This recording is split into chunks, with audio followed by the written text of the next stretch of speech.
Welcome to Pallavi TV. ఈరోజు stock market update చూస్తే ముఖ్యంగా ట్రంప్ యొక్క ఆడే ఆటలో అయితే స్టాక్ మార్కెట్ కూడా అటు ఇటు వాల్టాలిటీ అయితే బాగా కనిపిస్తుంది. ముఖ్యంగా ఈరోజు చూస్తే అంటే స్టార్టింగ్ మార్నింగ్ అయితే గ్యాప్ అప్తోనే స్టార్ట్ అయిన మార్కెట్ ముఖ్యంగా లాభాల్లో స్టార్ట్ అయిపోయింది. ఎందుకంటే ట్రంప్ నిన్న అనౌన్స్ చేయడం జరిగింది. యుద్ధం ముగింపుకి వచ్చిందని ఒక అనౌన్స్మెంట్తో అయితే ఖచ్చితంగా మార్కెట్ మార్నింగ్ అయితే గ్యాప్ అప్తో స్టార్ట్ అయిపోయినాయి. సో క్లోజింగ్ మాత్రం నెగిటివ్లోనే క్లోజ్ అవ్వడం జరిగింది. ప్రజెంట్ చూస్తే నిఫ్టీ 334 పాయింట్లు నష్టపోయి 24,196 దగ్గర క్లోజ్ అవ్వడం జరిగింది. సెన్సెక్స్ చూసుకుంటే 122 పాయింట్లు మైనస్లో క్లోజ్ అయింది. 77,985 దగ్గర క్లోజ్ అయిపోయింది. నిఫ్టీ 500 వచ్చేసి పాజిటివ్నే క్లోజ్ అయిపోయింది. బ్యాంక్ నిఫ్టీ చూసుకుంటే ఈరోజు మాత్రం 215 పాయింట్లు నెగిటివ్లో క్లోజ్ అయింది. ఐటీ సెక్టార్లో అయితే మంచి మూమెంటం అయితే కనిపించింది. తర్వాత నిఫ్టీ మిడ్ క్యాప్ కూడా పాజిటివ్లో క్లోజ్ అయిపోయింది.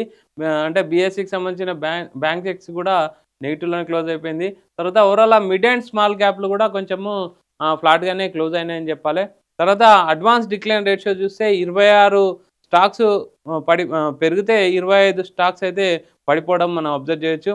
తర్వాత ఎఫ్ఐఎల్ అయితే ఆల్రెడీ సెల్లింగ్లో ఉన్నారు. డిఐఎల్ చూస్తే కొంచెం బయింగ్లోనే ఉన్నారని చెప్పొచ్చు. ముఖ్యంగా ఈరోజు టాప్ గెయినర్ మనం ఒకసారి చూస్తే ముఖ్యంగా మినరల్ దేవ్ కానీ, గుజరాత్ మినరల్ దేవ్ కానీ, ఎస్సిఐ కానీ, ఫస్ట్ సోర్స్ కానీ, సొనాటా సాఫ్ట్వేర్ కానీ ఇవన్నీ పాజిటివ్లో ఉండడం జరిగింది. తర్వాత టాప్ లూజర్స్ చూసుకుంటే సుప్రీం ఇండియా కానీ, తేజాస్ నెట్వర్క్ కానీ, ఆస్ట్రాల్ పాలిటెక్నిక్ కానీ, జీ ఎంటర్టైన్మెంట్ కానీ ఈరోజు నెగిటివ్లో ఉన్నట్టు మనం అబ్జర్వ్ చేయొచ్చు. ఓవరాల్గా మార్కెట్లు అయితే ముఖ్యంగా మెయిన్ అంటే వాలటాలిటీ అయితే బాగా కనిపించిందని చెప్పాలి. తర్వాత లాస్ట్ ఈ వీక్ మొత్తం చూస్తే మార్కెట్ చూస్తే అంటే ఇవన్నీ చూస్తే కొంచెం అంటే యుద్ధం యొక్క ప్రభావం ఖచ్చితంగా మార్కెట్ పైన ఖచ్చితంగా ఉందని చెప్పాలి. సో ఓవరాల్గా మార్కెట్ ఈరోజు ఏప్రిల్ 17th ఓవరాల్గా మార్కెట్ అయితే 1 వీక్ నుంచి అయితే వాలటాలిటీగానే ఉందని చెప్పాలి. పాజిటివ్ అండ్ నెగిటివ్ అంటే ఎక్కువ పాజిటివ్ వెళ్ళినా నిన్న ఈరోజు మళ్ళీ నెగిటివ్కి వెళ్ళడం జరిగింది. ముఖ్యంగా యుద్ధం క్లోజ్ అవుతుందనే న్యూస్ అయితే మార్కెట్ని కొంచెం పాజిటివ్గా నడిపించింది. తర్వాత వాళ్ళు ప్రాఫిట్ బుకింగ్లోకి వెళ్ళడం అనేది కూడా మనం అబ్జర్వ్ చేయొచ్చు ఇన్వెస్టర్లు. సో ఆ విధంగా స్టాక్ మార్కెట్లో అయితే ఈరోజు నెగిటివ్ క్లోజ్ అయిపోయింది. అటు గోల్డ్ చూస్తే బులియన్ మార్కెట్లో ఈరోజు కొంచెం పాజిటివ్నే క్లోజ్ అవ్వడం జరిగింది. 0.270% పాజిటివ్నే క్లోజ్ అయిపోయింది. 420 రూపాయలు పెరిగింది. తర్వాత సిల్వర్ చూస్తే 850 రూపాయలు పాజిటివ్నే ఉంది. తర్వాత 0.3% అయితే పాజిటివ్గా క్లోజ్ అవ్వడం జరిగింది.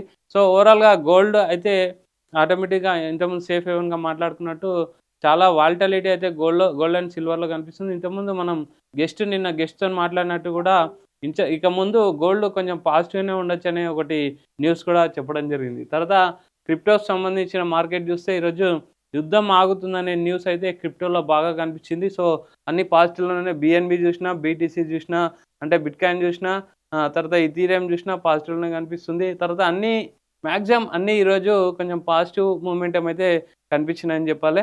సో ఓవరాల్గా మార్కెట్లు అయితే యుద్ధ ప్రభావంతో ముడి చమురు పెరగడం, తర్వాత దాని ఎఫెక్ట్ అయితే ప్రపంచ దేశాల మీద ఉంది.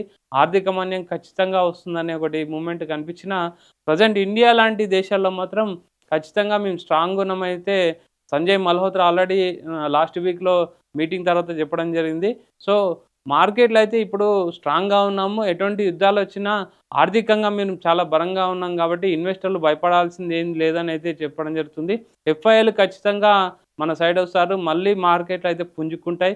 దీపావళి వరకు ఆల్ టైమ్ హై రీచ్ అవుతుందని అయితే ఎక్స్పర్ట్స్ చెప్తున్నారు. ఇది ఇవాళ స్టాక్ మార్కెట్ అప్డేట్స్.